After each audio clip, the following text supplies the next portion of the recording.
ಆಗತ್ತೆ. ಎಲ್ಲಿ ಈಗೋ ಇರುತ್ತೆ ಅಲ್ಲಿ ಪ್ರೀತಿಗೆ ಜಾಗನೇ ಇಲ್ಲ. ಆಕ್ಚುಲಿ ಈಗೋನ ಬಿಟ್ಟಾಗ್ಲೇ ಪ್ರೀತಿ ಅಲ್ಲಿ ಉಳಿಯೋಕ್ ಸಾಧ್ಯ, ಜೀವಂತವಾಗಿರೋಕ್ ಸಾಧ್ಯ.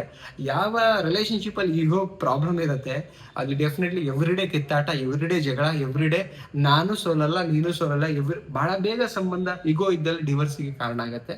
ಇವತ್ತಿನ ಜನರೇಷನ್ ಅಲ್ಲಿ ಒಂದು ರಿಲೇಶನ್ಶಿಪ್ ನ ಕೊನೆವರೆಗೂ ಉಳಿಸ್ಕೊಂಡು ಹೋಗೋದು ಇಟ್ಸ್ ಎ ಟಫೆಸ್ಟ್ ಜಾಬ್ ಅಂತ ಹೇಳ್ಬೋದು. ಇದು ಒಂದು ದೊಡ್ಡ ಸಕ್ಸಸ್ ಆಕ್ಚುಲಿ. ತುಂಬಾ ಕಡಿಮೆ ಒಂದು ರಿಲೇಶನ್ಶಿಪ್ ಲಾಂಗ್ ಟರ್ಮ್ ಅಲ್ಲಿ ಉಳಿದು ಹೋಗ್ಬೇಕು ಅಂತ ಹೇಳಿದ್ರೆ, ರೈಟ್? ಸೊ ಅದು ಉಳಿಬೇಕು ಅಂದ್ರೆ adjustment is very important, understanding is very important. So ಈ ಅಂಡರ್ಸ್ಟ್ಯಾಂಡಿಂಗ್ ಮತ್ತು ಅಡ್ಜಸ್ಟ್ಮೆಂಟ್ ಎರಡೂ ಕೂಡ ಇಂಪಾರ್ಟೆಂಟ್ ಆಗ್ಬೇಕು ಅಂದ್ರೆ ನಾನು ಹೇಳುವಂತ ಈ 3 ವಿಚಾರ ತಿಳ್ಕೊಳ್ಳಿ ಲೈಫ್ ಅಲ್ಲಿ ತುಂಬಾ ಚೆನ್ನಾಗಿರ್ತೀರಿ. ಲಾಂಗ್ ಟರ್ಮ್ ಅಲ್ಲಿ ಸಸ್ಟೈನ್ ಆಗುತ್ತೆ ರಿಲೇಶನ್ಶಿಪ್ ಅಂಡ್ ಹ್ಯಾಪಿಲಿ ಕೂಡ ಇರ್ಲಿಕ್ಕೆ ಸಾಧ್ಯ ಆಗುತ್ತೆ. ಹಾಗಿದ್ಮೇಲೆ ಏನು ನೋಡೋಣ, ಅದಕ್ಕಿಂತ ಮುಂಚೆ ಫಸ್ಟ್ ಟೈಮ್ ನಮ್ಮ ಚಾನಲ್ ನೋಡ್ತಾ ಸಬ್ಸ್ಕ್ರೈಬ್ ಮಾಡಿ, ಸಪೋರ್ಟ್ ಮಾಡಿ. ಅಂಡ್ ಕೌನ್ಸಿಲಿಂಗ್ ಬೇಕು ಅನ್ಸಿದ್ರೆ ಸ್ಕ್ರೀನ್ ಮೇಲೆ ನಂಬರ್ ಹಾಕಿರ್ತೀನಿ, ಕಾಂಟ್ಯಾಕ್ಟ್ ಮಾಡಿ. ಫೀಸ್ ಇರುತ್ತೆ, ಫ್ರೀ ಇರಲ್ಲ. ವಿಡಿಯೋ ಕೊನೆ ತನಕ ನೋಡಿದ್ರೆ ನಿಮ್ಗೆ ಕ್ಲಾರಿಟಿ ಸಿಗುತ್ತೆ. ಯಾವ್ದೋ ಒಂದು ಪಾಯಿಂಟ್ ನೋಡ್ಕೊಂಡ್ಬಿಟ್ಟು ನೀವೆಲ್ಲೋ ಅರ್ಧ ತಿಳ್ಕೊಳಕ್ ಹೋಗ್ಬೇಡಿ, ನೋಡಿದ್ರೆ ಪೂರ್ತಿ ನೋಡಿ. ಓಕೆ, ಫಸ್ಟ್ ಪಾಯಿಂಟ್ ಏನಂತ ಹೇಳಿದ್ರೆ, ಫಸ್ಟ್ ರಿಲೇಶನ್ಶಿಪ್ ಅಲ್ಲಿ ಈಗೋ ತುಂಬಾ ಜನರಲ್ಲಿದೆ. ಆ ಈಗೋನ ತೆಗೆದು ಹಾಕ್ಬೇಕಾಗತ್ತೆ. ಎಲ್ಲಿ ಈಗೋ ಇರುತ್ತೆ ಅಲ್ಲಿ ಪ್ರೀತಿಗೆ ಜಾಗನೇ ಇಲ್ಲ. ಆಕ್ಚುಲಿ ಈಗೋನ ಬಿಟ್ಟಾಗ್ಲೇ ಪ್ರೀತಿ ಅಲ್ಲಿ ಉಳಿಯೋಕ್ ಸಾಧ್ಯ, ಜೀವಂತವಾಗಿರೋಕ್ ಸಾಧ್ಯ. ಯಾವ ರಿಲೇಶನ್ಶಿಪ್ ಅಲ್ಲಿ ಈಗೋ ಪ್ರಾಬ್ಲಮ್ ಇರುತ್ತೆ ಅಲ್ಲಿ ಡೆಫಿನೆಟ್ಲಿ ಎವ್ರಿಡೇ ಕಿತ್ತಾಟ, ಎವ್ರಿಡೇ ಜಗಳ, ಎವ್ರಿಡೇ ನಾನು ಸೋಲಲ್ಲ ನೀನು ಸೋಲಲ್ಲ, ಬಹಳ ಬೇಗ ಸಂಬಂಧ ಈಗೋ ಇದ್ದಲ್ಲಿ ಡಿವೋರ್ಸ್ಗೆ ಕಾರಣ ಆಗುತ್ತೆ. ಬಹಳ ಬೇಗ ಸಂಬಂಧ ಈಗೋ ಇದ್ದಲ್ಲಿ ಮನೆ ಒಡೆಯುತ್ತೆ, ಮನಸ್ಸುಗಳು ಹೊಡೆದೋಗುತ್ತೆ. ಬಿಕಾಸ್ ಆಫ್ ಈಗೋ.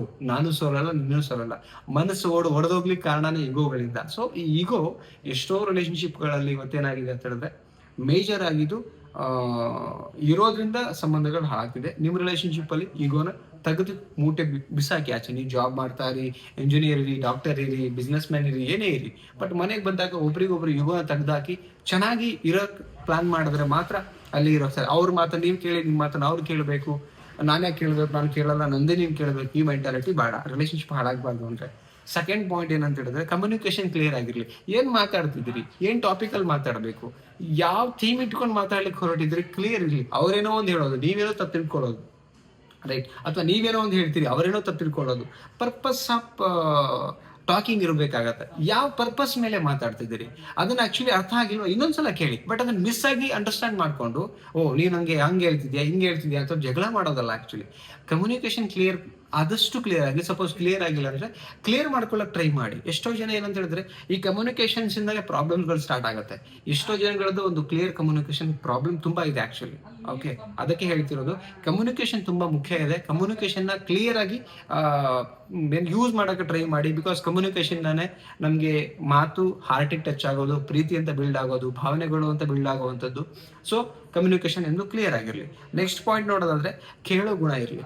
ಎಷ್ಟೋ ಜನ ಇವತ್ತು ಕೇಳ್ತಾ ಇಲ್ಲ. ಅವ್ರು ಹೇಳಬೇಕಾದ್ರೆ ಎದ್ದೋಗ್ಬಿಡೋದು, ಅಥವಾ ನಂಗೆ ನಿದ್ದೆ ಬರ್ತಾ ಇದೆ ಅಂತ ಹೇಳೋದು, ಅಥವಾ ಬೇಜಾರು ಮಾಡ್ಕೊಂಡ್ಬಿಡೋದು, ಅಥವಾ ಅವ್ರಿಗೆ ಏನಾಗಿದೆ ಅಂತ ಅದನ್ನ ಕೇಳೋದು ಇಲ್ಲ. ಅವ್ರು ಹೇಳೋದನ್ನು ಕೇಳಲ್ಲ, ಇವ್ರಿಗೇನಾಗಿದೆ ಆಗಿದೆ ಅನ್ನೋದನ್ನು ಕೂಡ ಕೇಳಲ್ಲ. ಕೇಳಿ ಒಬ್ರಿಗೊಬ್ರು ಫಸ್ಟ್, ಆಮೇಲೆ ಕೇಳಿದ್ಮೇಲೆ ರೆಸ್ಪಾನ್ಸ್ ಮಾಡಿ, ಕೇಳಿದ್ಮೇಲೆ ಬದಲಾವಣೆಗಳಾಗ್ಲಿ, ಕೇಳಿದ್ಮೇಲೆ ಅದು ಇಂಪ್ಲಿಮೆಂಟ್ ಆಗ್ಲಿ, ಆಕ್ಷನ್ಸಿಗೆ ಬರ್ಲಿ. ಅಲ್ಲಿ ಇಲ್ಲಿ ಈ ಕಿವಿಲ್ ಕೇಳೋದು ಈ ಕಿವಿಲ್ ಬಿಡೋದಾದ್ರೆ ಏನಾಗುತ್ತೆ, ಜಸ್ಟ್ ಓನ್ಲಿ ಲೈಕ್ ಅಲ್ಲಿ ಡಿಸ್ರೆಸ್ಪೆಕ್ಟ್ ಮಾಡ್ದಂಗೆ ಆಗುತ್ತೆ. ಅಂಡ್ ಅಲ್ಲಿಂದ ಆಚೆ ಒಬ್ರಿಗೊಬ್ರು ಅವಾಯ್ಡ್ ಮಾಡ್ಕೋಬೇಕಾಗತ್ತೆ. ಬಿಕಾಸ್ ಆಫ್ ಕೇಳಿ ಎಲ್ಲ ಬಿಡೋದ್ರಿಂದ ಪ್ರಾಬ್ಲಮ್ ಇನ್ನೂ ಜಾಸ್ತಿ ಆಗುತ್ತೆ.